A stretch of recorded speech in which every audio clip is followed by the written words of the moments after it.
শুকিয়ে গেছে, পাকা কুমড়ো নিয়ে চলে এসেছি। এই নিরেট কুমড়ো, দারুণ কুমড়ো, দিলে বড়ি দিলে খেতে ভালো লাগে। কষিয়ে নিয়েছি, এবার দিয়ে দেবো জল। স্টার সুজাতা হেসেল ভিলে ছুটে আপনাদের সকলকে স্বাগত জানাই। আজকের বাগান থেকে নিয়ে চলে এসেছি এই যে পাকা কুমড়ো, গাছ শুকিয়ে গেছে, পাকা কুমড়ো নিয়ে চলে এসেছি। এই পাকা কুমড়ো দিয়ে আর পুকুরের জ্যান্ত মাছ দিয়ে দারুণ একটি রেসিপি আপনাদের করে দেখাবো। আপনারা পুরো ভিডিওটা দেখতে থাকুন, আশা করছি অনেক ভালো লাগবে।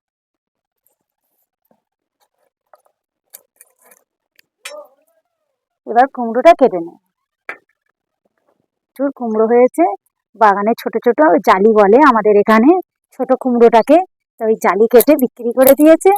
আর এগুলো চোখের আড়ালে যেগুলো হয়েছিল সেগুলোই পেকে গেছে, এগুলো এবার বাড়িতে খাওয়া হয়ে যাবে। নিরেট কুমড়ো, দারুণ কুমড়ো, দারুণ। এতটা লাগবে না, এখানে 5 কিলো মতন ওজন আছে, এতটা আমার লাগবে না, আমি এই ছোটটা নিয়ে নেব। এই আমি যে এই ছোট ছোট টুকরো করে নিয়েছি, এই মিষ্টি কুমড়ো দিয়ে আপনি ঝাই বানাবেন, খেতে দারুণ লাগবে, অসাধারণ লাগবে। আলু কুমড়ো কাটা হয়ে গেছে, কুমড়ো এই কেটেছি এরকম করে, আর এইরকম বড় বড় করে আলু কেটেছি। এবার আমি উনুনটা ধরিয়ে নিই। পুকুর থেকে মাছ ধরে নিয়ে এসছে, আমার প্রয়োজন মতো মাছ আমি নিয়ে নেব।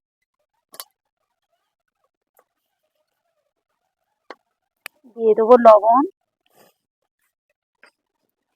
হলুদ গুঁড়ো,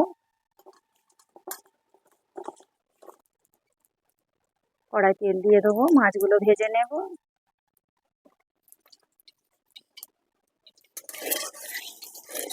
তেল গরম হয়ে গেছে, একে একে মাছগুলো ভেজে নেব। আমি এখানে জাপানি পুঁটি নিয়েছি, আপনারা যে কোনো মাছ, জ্যান্ত মাছ দিয়ে বানাবেন, দারুণ লাগবে খেতে।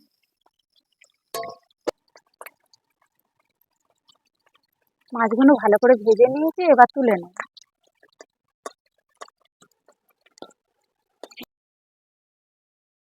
ওটা কত ডালের বড়ি ভেজে নেব, মাছের ঝোলে বড়ি দিলে খেতে ভালো লাগে। তুলে নেব।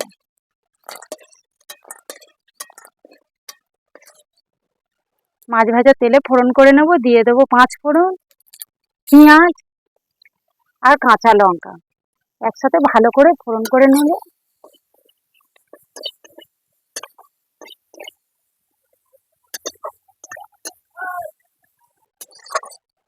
পেঁয়াজটা পুরো ভাজা হয়নি, আমি এখানে হাফ ভেজে নিয়েছি।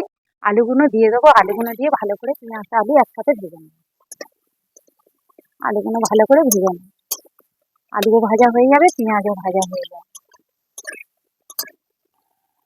আলু পেঁয়াজটা একটু ভালো করে ভেজে নিয়েছি, দিয়ে দেবো এখানে কুমড়োটা। কুমড়ো দিয়ে আরো একটু ভালো করে ভেজে নেব। আলু কুমড়ো একসাথে একটু সুন্দর করে ভেজে নেব।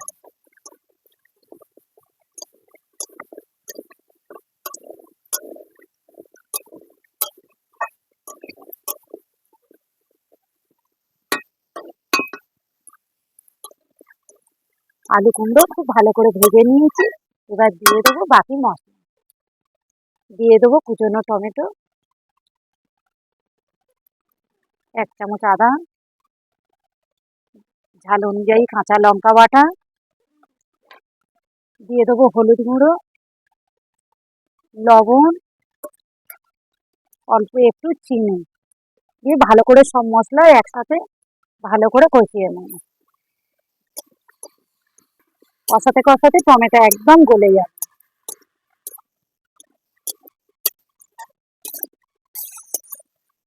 মশলা আর এই যে সবজি ভালো করে কষিয়ে নিয়েছি, এবার দিয়ে দেবো জল। কুমড়োর তরকারি কিন্তু বেশি জল দিলে ভালো লাগবে না, অল্প করে জল দিয়ে দেবো।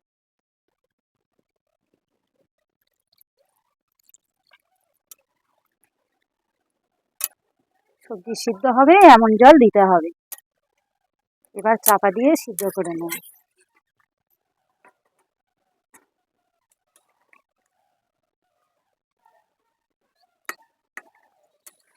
আলু কুমড়ো সিদ্ধ হয়ে গেছে, এবার ভেজে রাখা মাছ আর বড়িগুলো দিয়ে দেবো।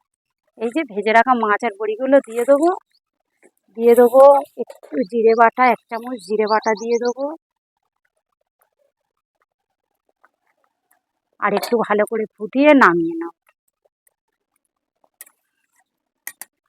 আর একটু চাপা দিয়ে ভালো করে ফুটিয়ে নেব। আমি এবার নামিয়ে নেব।